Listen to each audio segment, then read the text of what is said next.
Football90 Shop, your one-stop solution for all your World Cup needs. This January transfer window has been full of surprises, and one of those surprises came in the shape of Barcelona pretty much forcing their captain out of the club mid-season. And you know what makes this one a tad bit more interesting? The club has gift-wrapped him and handed him over to their city rivals, which gives the impression that they just wanted him out by any means possible. But why? I mean, this is a guy that won the Zamora Trophy and was even named La Liga Player of the Season just 3 years ago. He has also grown to become the first team captain, which is usually a position of massive importance at Barcelona. Why then is he being offloaded midway into the season? We'll find out in this video today. This is why Barcelona are getting rid of Marc André Ter Stegen. First of all, he's simply just surplus to requirements at this point. Having signed Joan Garcia from Espanyol in the summer, Barcelona now have 3 top goalkeepers in their employ, which is just too much even for top teams. The goalkeeping position is not one that allows for a lot of rotation, so having 3 top goalkeepers in your squad is just overkill. Now, you might ask why Barcelona didn't get rid of Szczęsny in that case and keep their captain, but upon closer investigation, you can see why it was the German who had to go. First of all, Szczęsny understands his role fully. He had already retired from professional football and only returned because Barcelona came calling.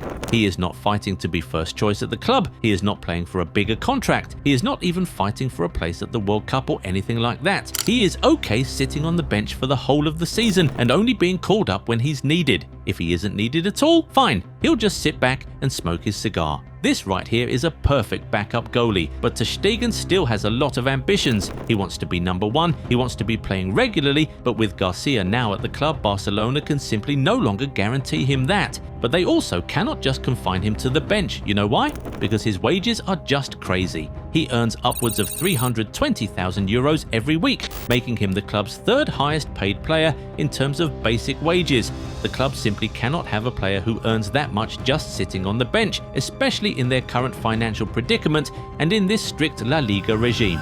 Compare him to the other goalkeepers and you see how insane his pay is. Garcia earns a little over 120,000, while Szczęsny earns less than 60,000 euros per week. You know what that means? Both of them together earn less than Ter Stegen.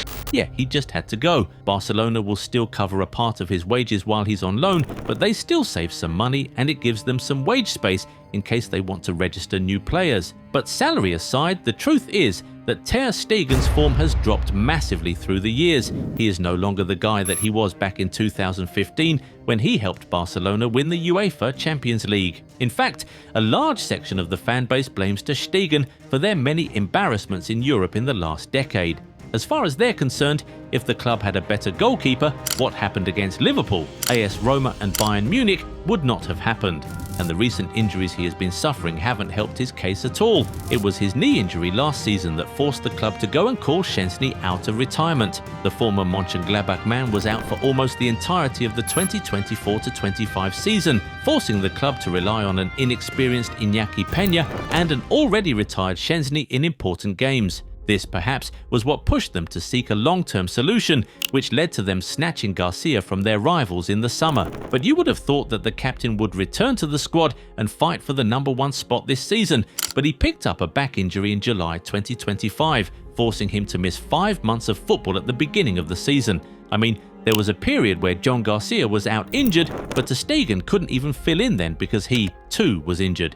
He returned in December and made his first appearance of the season in the Copa del Rey, but he picked up another small injury which forced him to miss the Supercopa semi-final game against Athletic Club. At this point, the club probably just gave up on him. If he is not as good as he used to be and he's now battling injuries on top of that, what really is the point? Also, considering he's now 33 years old, there is no point being patient with him to get back to full fitness, especially now that you have a younger and better goalkeeper. So the wisest thing was really to say goodbye to him. But there was something that happened that we believe broke the relationship between the player and the club.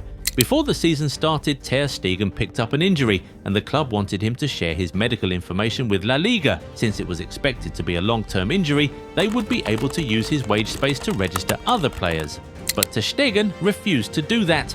This led to Barcelona temporarily stripping him of captaincy, only reinstating him after he had given the necessary authorization. It might have seemed like all was resolved at that point, but we're sure the management felt appalled by the behaviour of their captain and immediately started to think of ways to get him out of the club, even before his contract expires in 2028.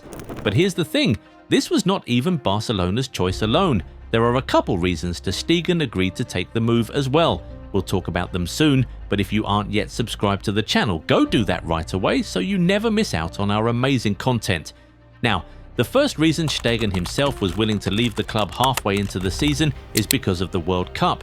Having played second fiddle to Manuel Neuer for so many years, Ter Stegen finally has the opportunity to be Germany's #1 at a major tournament, and he does not want to let it pass him by. He already missed much of the Nations League and World Cup qualifiers because of his injuries. He surely would not want to also miss the World Cup. But if he wants to make the squad, he has to play regularly and prove to Julian Nagelsmann that he is indeed worthy of the #1 shirt. At Barcelona, he surely is not going to play regularly, and the first few weeks of January must have told him that in no uncertain terms. The unspoken rule in football is that the second choice goalkeepers get minutes in the domestic cups, but Flick insisted on using Joan Garcia in the recent Supercopa and the Copa del Rey games.